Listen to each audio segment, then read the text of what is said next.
How to go live on Twitter. Now that's I'm going to show you guys in this quick video, so let's get started right away. Now the very first thing you have to do is click on this three add button. You can add button and you can see the tweet. Click on this tweet, and when you click on the tweet, in the most uh, left side of the this upper window, you can see the in the left side of GIF option, you can see the this picture like icon with the mountains. So click on the this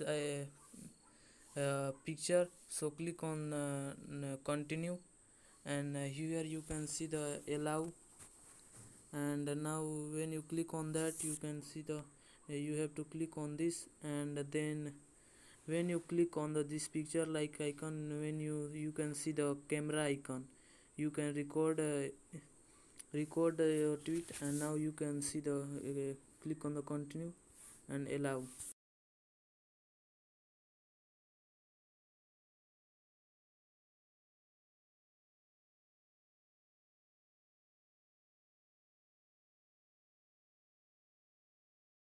Click on the live, and here you can see the go live together, and click on the got it, and then click on the go live, and now you are live on the Instagram.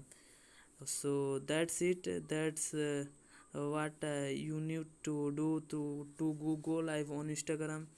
If you found this video helpful, subscribe to my channel, comment below, and comment below that this video is helpful, share with your friends, and if you have a question, comment below. Have a good day.